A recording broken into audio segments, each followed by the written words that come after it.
ముందుగా ఇక్కడికి విచ్చేసిన పాత్రికేయ మీడియా కళాకారులందరికీ కూడా నా యొక్క కృతజ్ఞతలు. నా పేరు రాకేష్ అర్నే. నేను మహబూబ్నగర్లోని చిన్న పల్లెటూరుకి చెందిన వ్యక్తిని. నేను గత 4 సంవత్సరాల నుంచి మిస్ ఇండియా గెలవాలని ఒక కోరిక పెట్టుకున్నాను అనమాట. ఇది మా అమ్మ యొక్క కోరిక. నేను ఆ విధంగానే కృషి చేస్తూ 2020 సంవత్సరంలో మిస్ ఇండియాలో పార్టిసిపేట్ చేశాను. అప్పుడు బెంగళూరు జరిగింది. అప్పుడు నేను మిస్ ఇండియా రన్నర్‌గా నిలిచాను. దాని తర్వాత మా అమ్మ ఒకటే మాట అన్నది, "నువ్వు వెళ్ళావైతే వెళ్ళావు కానీ రన్నర్‌గా వచ్చావు.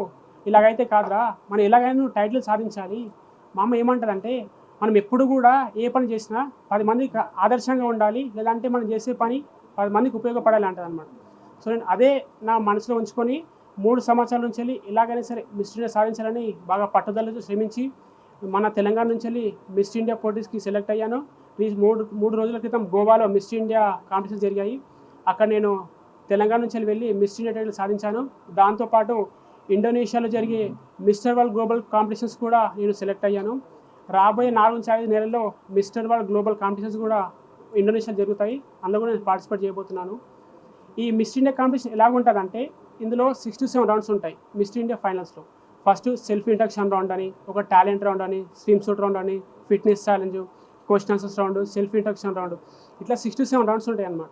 ఇందులో మనము టాప్ 5 రౌండ్స్లో ఎవరైతే టాప్లో ఉంటారో అందులో నుంచి 5 మెంబర్స్ని పికప్ చేస్తారు. ఆ 5 మెంబర్స్ నుంచి వాళ్ళకు క్వశ్చన్ ఆన్సర్స్ రౌండ్ పెడతారు.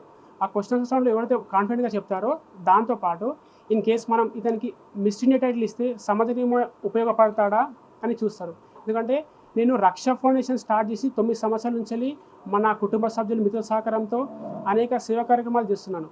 సో అక్కడ ఉన్న వివిధ దేశాల నుంచి వచ్చిన జ్యూరీ మెంబర్స్ ఏమనుకున్నారంటే, ఓకే ఇతని ప్రొఫైల్ బాగుంది, ఇతను సమాజానికి సేవా కార్యక్రమాలు చేస్తాడు, సో ఇతనికి ఖచ్చితంగా మనం మిస్ ఇండియా టైటిల్ ఇస్తే సమాజానికి ఏదో ఒక విధంగా ఉపయోగపడతాడు ఉద్దేశంతో నన్ను మిస్ ఇండియాగా డిక్లేర్ చేశారు. దాంతోపాటు నేను మిస్ వరల్డ్ కూడా త్వరలోనే ప్రిపేర్ అవుతున్నాను. నేను అందరికీ ఒక విషయం చెప్తాను అనుకున్న యువతకి ఏంటంటే, నువ్వు ఎక్కడనో పల్లెటూరులో ఉన్న వ్యక్తిని నేను మిస్ ఇండియా సాధించానంటే ఇక్కడ ఉన్న ప్రతి ఒక్కరు కూడా సాధించవచ్చు. వీటికి కావాల్సింది ఒకటే, జస్ట్ పట్టుదల, కృషి, శ్రమ ఉంటే ప్రతి ఒక్కరు కూడా సాధిస్తారనమాట. మా అమ్మ ఎప్పుడు అంటూ ఉండేది, మనం ఏ పని చేసినా 10 మందికి సహాయంగా ఉండాలి, లేదంటే 10 మందికి ఆదర్శంగా ఉండాలిరా, అంతేగాని మనం మందకు ఒకరిలో ఉండొద్దు, మందకే నాయకుడిగా ఉండాలి. ఎప్పుడు కూడా మన గురించి 10 మంది చెప్పుకునేలా ఉండాలి, 10 మంది మన గురించి తక్కువ అనుకోకూడదని అంటదనమాట. సో నేను మా అమ్మ నాన్న ఉద్దేశంతో వాళ్ళ యొక్క కళ కోసం నేను మిస్ ఇండియా సాధించాను. అదేవిధంగా రాబోయే రోజుల్లో మా రక్ష ఫౌండేషన్ ఆధ్వర్యంలో నేను అనేక సేవా కార్యక్రమాలు కూడా ముందుకుంటూ నడిపిస్తాను. ఈ మిస్ ఇండియా టైటిల్ సాధించడం ద్వారా నాకేంటంటే బాధ్యత మరింత పెరిగింది. సో నేను రాబోయే రోజులలో ఒక మంచి స్థానంలో ఉండి సేవా కార్యక్రమాలు ఇంకా చాలా కొనసాగించాలనుకుంటున్నాను. నేను ఇప్పుడు నార్మల్గా ఉన్న వ్యక్తి సేవా కార్యక్రమాలు చేస్తే కొందరికి తెలియవచ్చు, కొందరు తెలియకపోవచ్చు, కొందరు రాకపోవచ్చు. ఇన్కేస్ ఒక సెలబ్రిటీ స్థానంలో, ఒక మంచి స్థానంలో ఉండి చేస్తే నాతో పాటు ఒక పిలిపిస్తే ఒక 10 మంది కూడా ముందుకు వచ్చి సేవా కార్యక్రమాలు చేస్తారనమాట. నా ఉద్దేశం ఏంటంటే సమాజానికి ఎప్పుడు ఏదో ఒకటి చేయాలని, మనం ఎప్పుడు ఇచ్చిపోవడానికి కాదు, మనం పుచ్చిపోవడానికి కాదు, ఎప్పుడు ఇవ్వాలి, సమాజానికి ఏదో ఒకటి ఇవ్వాలి. మా అమ్మని ఒకటి అంటారు, మనం వచ్చింది ఒక సమాజానికి ఒక మంచి పేరు తెచ్చుకొని సమాజానికి ఏదో ఇచ్చిపోవాలిరా, ఎప్పుడు మన సమాజం నుంచి తీసుకోవడం కాదు, సమాజానికి ఏదో ఇవ్వాలి. మనం సేవా కార్యక్రమాలు చేయొచ్చు, బ్లడ్ డొనేషన్ లాంటివి కానీ, ఫుడ్ అన్నదానం కానీ ఏదో ఒకటి చేయాలి. అంటే సమాజానికి ఏదో ఒకటి చేయాలి ఉద్దేశంతో నేను మిస్ ఇండియా సాధించి దీని ద్వారా మరీ ముందు రోజుల్లో సేవా కార్యక్రమాలు ఎన్నో చేస్తాను. ఇక అందరికీ థ్యాంక్ యూ సో మచ్.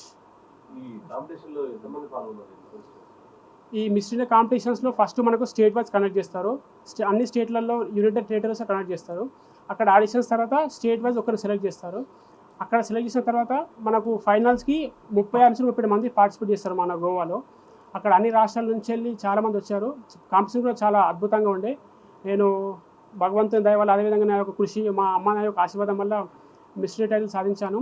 ఇక్కడ మిస్ ఇండియాకు రావాలనుకునే ప్రతి ఒక్కరికి ఒకటే ఏంటంటే, ఎప్పుడు మనం ఆరోగ్యంగా ఉండాలి, మంచి ఆహారం తినాలి, ఎప్పుడు ఫిట్నెస్గా ఉండాలి, అదేవిధంగా సమాజానికి ఏదో ఒకటి చేస్తూ ఉండాలి. మనము ఇతరులకు సహాయం చేస్తే ఈరోజు కాకపోవచ్చు, రేపైనా సరే భగవంతుడు మనకు ఏదో రూపంలో సహాయం చేస్తాడనమాట. నేను ఎప్పుడు నమ్మేది ఒకటే, మనం సమాజానికి ఏదైతే ఇస్తామో అదే మనకు తిరిగి వస్తుంది. ఇది ఈరోజు రాకపోవచ్చు, రేపు కావచ్చు, ఎల్లుండి రావచ్చు, కానీ మనం ఏదైతే ఇతరులకు ఇస్తామో అది ఈరోజు కాకుండా రేపైనా మనకు ఏదో రూపంలో మనకు అందుతుందని చెప్పి నేను ఒకటి తెలుసుకున్నాను. అందుకోసమే దాంతోపాటు సహాయ కార్యక్రమం ఎన్నో కూడా చేస్తున్నాను. సో రాబోయే రోజుల్లో ఈ మిస్ ఇండియా టైటిల్ ద్వారా నేను చాలా మందికి రీచ్ అయ్యి సేవా కార్యక్రమాల్లో కొనసాగిస్తాను. అదేవిధంగా నేను మిస్ ఇండియా టాక్స్ అని ఒకటి పోడ్కాస్ట్ స్టార్ట్ చేస్తున్నాను. ఏంటంటే దీని ద్వారా ప్రతి ఒక్క స్కూల్కి, కాలేజెస్కి, గ్రామాల్లోకి వెళ్ళి ప్రతి ఒక్కరికి ఆదర్శంగా ఉండే మాటలు చెప్పి వాళ్ళు కూడా లైఫ్లో ఏదో ఒక సాధించవచ్చు. మనం పల్లెటూరులో పుట్టినామా, పట్టణంలో పుట్టినామా, మన చిన్న బ్యాక్గ్రౌండా, మనము పేదరికంలో ఉన్నామా అని కాదు. కృషి పట్టుదల ఉంటే ప్రతి ఒక్కరు కూడా ఎంతో స్టేజ్కి వెళ్ళొచ్చు అని నేను ప్రతి ఒక్కరిని మోటివేట్ చేయడానికి మిస్ ఇండియా టాక్స్ అనే పోడ్కాస్ట్ ప్రారంభిస్తున్నాను. దాంతోపాటు అందరికీ సమాజంలో యువతకు చైతన్యం చేయాలని నేను అందరికీ తెలియజేసుకుంటున్నాను. దీనికోసం నేను 4 సంవత్సరాలు ఫిట్నెస్ ట్రైనింగ్ తీసుకుంటున్నాను. దాంతోపాటు మనకు క్వశ్చన్స్ రౌండ్ కోసం అని నేను కమ్యూనికేషన్ స్కిల్స్ ట్రైనింగ్ తీసుకోవడం లాంటిది కానీ, ఇంకా మన దంగల్కి సంబంధించిన కొన్ని ఫిట్నెస్ ట్రైనర్స్ ఉంటారు వాళ్ళతో, దాంతోపాటు ఫ్యాషన్ డిజైన్కి సంబంధించిన వ్యక్తులను కలవడము, కొందరు డాక్టర్తో మనకు స్కిన్ గురించి సంబంధించి అంటే ఏ విధంగా డైట్ తీసుకోవాలి, ఎలా ఉండాలి, వాటి కోసమని ఆల్మోస్ట్ ఒక 3 to 4 టైప్స్ ఆఫ్ ట్రైనర్స్ ఉంటారు అనమాట. వీటి కోసం వాళ్ళందరి ఆధ్వర్యంలో నేను ట్రైనింగ్ తీసుకొని మిస్ ఇండియాకి వెళ్ళి మిస్ ఇండియా టైటిల్ సాధించాను. మా ఫ్యామిలీ వాళ్ళు చాలా ఫీల్ అయ్యారు. అంటే మా అమ్మ నాన్న కోరిక సాధించడం అనేది, ఇప్పుడు వాళ్ళు లేరు కానీ వాళ్ళు లేకున్నా కూడా ఈ టైటిల్ ఏదైతే మిస్నే ఉందో ఇది మా అమ్మ నాన్నకి అంకితం ఇస్తుంది అనమాట. రీసెంట్గా ర్యాలీ జరిగింది. మా కుటుంబ సభ్యులు ఎంత సంతోషించారంటే, అసలు మా ఊర్లో కూడా ప్రతి ఒక్కరు ఎంత సంతోషించారంటే, ఎక్కడో మహబూబ్ నగర్ నుంచి శంషాబాద్ ఎయిర్పోర్ట్ కూడా చాలామంది డీసెంట్గా కట్టుకొని వచ్చారనమాట నా కోసం. నాకు అప్పుడే అనిపించింది. సో నేను ఇది కాదు ఇంకా ఏదో ఉంది మనది, ఇప్పుడు సాధించాను, ఓకే దీనికంటే ఇంకా ముందుకు వెళ్ళాలి, ఒక యాక్టింగ్ లాగా కానీ ఒక గ్రేట్ యాక్టర్ అది సమాజంలో ఇంకా గుర్తింపు తెచ్చుకొని సమాజానికి ఇంకా సేవ చేసి నా వల్ల ఎంతైతే సమాజానికి ఇచ్చిపోవడానికి అని నేను వచ్చాను అనమాట. ఖచ్చితంగా సమాజానికి రాబోయే రోజుల్లో ఇంకా అద్భుతంగా మా సేవ కార్యక్రమాలు కొనసాగుతాయి. నాకు ఒక్కటే లైఫ్లో ఏంటంటే సమాజానికి ఏదో చేయాలి. దానికోసమనే నేను రాబోయేలో గొప్ప, ఇప్పుడు నార్మల్గా ఉండి చెప్తే సేవ కార్యక్రమాలు కొందరికి తెలుస్తాయి. అదే నేను ఒక యాక్టర్గా ఒక సెలబ్రిటీగా ఉండి చెప్తే చాలామందికి మన సేవ కార్యక్రమం రీచ్ అవుతాయి అనమాట. నేను ఒక సహాయం చేస్తున్న 10 మంది కంటే నేను సెలబ్రిటీ స్థానంలో ఉంటే 10 మంది కూడా ముందుకు వచ్చి ఓకే వీడియోలో చెప్తున్నారు అని వాళ్ళు కూడా వచ్చి ముందుకు వచ్చి సహాయం చేస్తారనమాట. నా ఉద్దేశం ఏంటంటే ప్రతి ఒక్కరూ కూడా అంతంత సహాయం చేయాలి. సో ఆ సహాయ కార్యక్రమం ముందు నడిపించడానికి నేను ఒక సెలబ్రిటీ అవుదామని, ఒక యాక్టింగ్ ఫీల్డ్ వెళ్దామని అనుకుంటున్నాను అనమాట. ఖచ్చితంగా ఇందులో ఛాన్స్ వస్తే ఖచ్చితంగా నేను యాక్టర్గా అయ్యి సమాజానికి నా వాళ్ళు ఎంతైతే అంత సహాయం చేస్తానని మనస్ఫూర్తిగా కోరుకుంటున్నాను. 3 lakhs ఉంటుంది.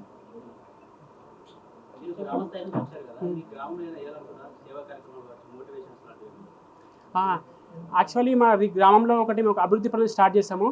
అంటే ఎన్ఎస్ఎస్ ఆధ్వర్యంలో మా గ్రామంలో కొంచెం చాలా మారుమూల పల్లెటూరు అన్నమాట. గ్రామంలో ఫెసిలిటీస్ కూడా అంతంత మాత్రమే ఉంటాయి. నేను కొన్ని కాలేజెస్లో ఎన్ఎస్ఎస్ నేషనల్ సర్వీస్ స్కీమ్ అని వాలంటీర్స్ ఉంటారనమాట, వాళ్ళతో మాట్లాడాను. మా యొక్క పల్లెటూరులో ఏతుందో మా గ్రామంలో అక్కడ కొన్ని సేవా కార్యక్రమాల ద్వారా కొంచెం అభివృద్ధి చేసి అక్కడ చాలామంది అంటే చదువుకోవడానికి కొంచెం వెనుకడుగు ఇస్తారు. అంటే మా ఊరు నుంచి వెళ్ళి స్కూల్కి వెళ్ళాలంటే ఒక 4 to 5 kilometers ఉంటుంది అనమాట. సో వాళ్ళని మోటివేట్ చేసి మా ఊరికి అందరూ స్కూల్కి వెళ్ళే విధంగా ఏదో ఒకటి చేయాలని అనుకుంటున్నాను. కొన్ని NGOస్తో కూడా మాట్లాడాను. మా ఊరిని అద్భుతంగా అభివృద్ధి చేస్తానని అదే అందరికీ తెలియజేస్తున్నాను. దీంతోపాటు నాకు కొందరు సహాయం కూడా అవసరం ఉంటుంది నా సేవా కార్యక్రమాల్లో. మీ అందరూ కూడా ముందుగా నేను చెప్తాను సేవా కార్యక్రమాల గురించి. For more videos like this, subscribe Big TV channel.